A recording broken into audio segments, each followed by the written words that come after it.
Whew. All right. So,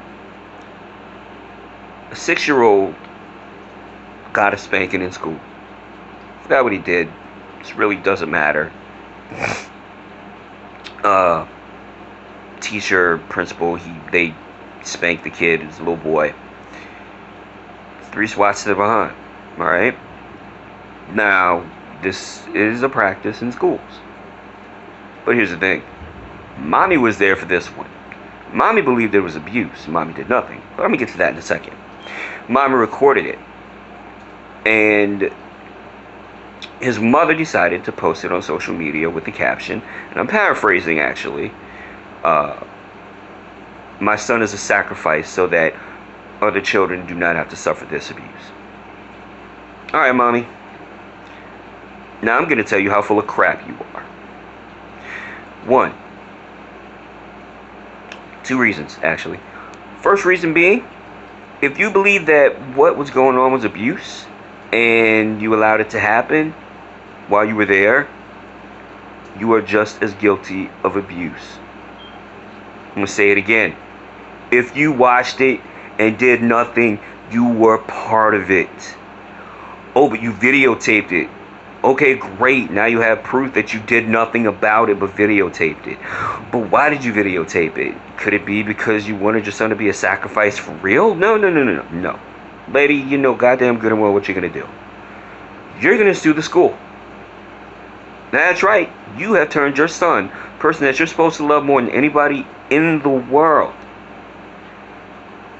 into a cash grab. He is now a thing. Oh, it's okay, because if you win the lawsuit, you'll be able to buy him stuff, and he'll forgive you for it. And then again, there's so many people in this world who are just going to see this mother as a hero that the son's not even going to know that she did anything wrong.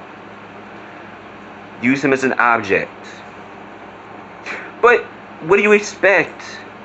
What do you expect?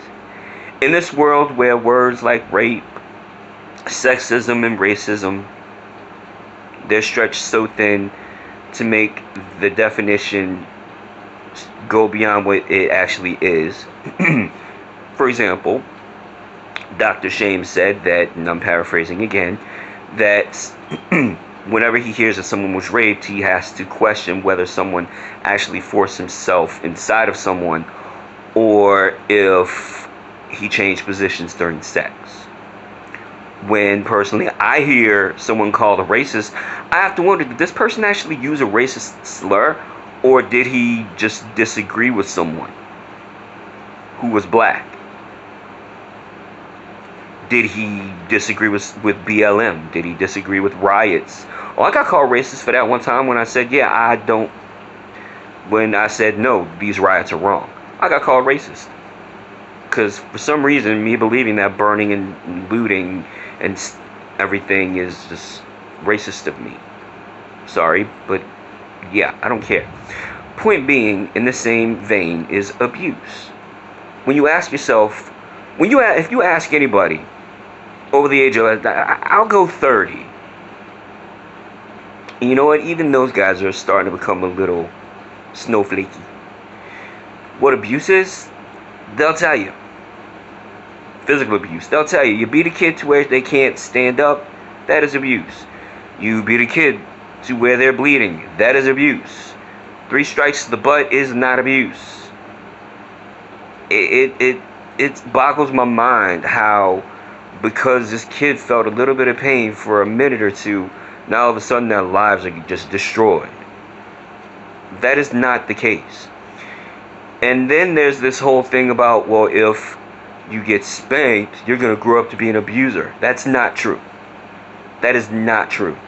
The majority of children who are spanked, and I mean properly spanked, do not grow up to be abusers. In fact, it's in the high 80 percentile. I don't have the statistic right in front of me.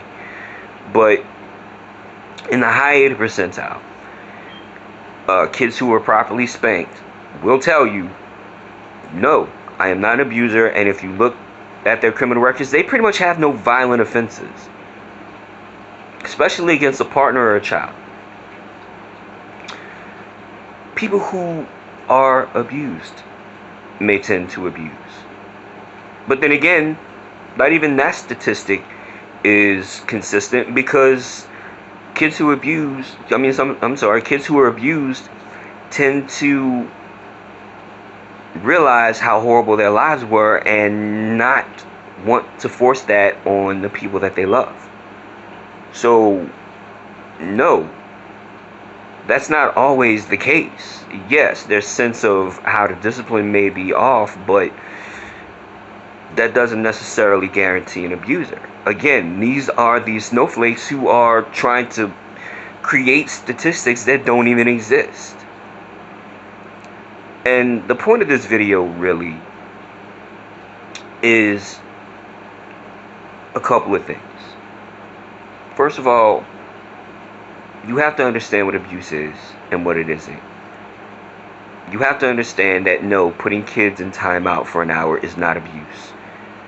Because people are afraid, oh well, if this kid is isolated, it's like in prison, isolation in prison. It's like the hole. No, it's not. Not even close. Having the electronics taken away is not abuse. That's the point of being grounded.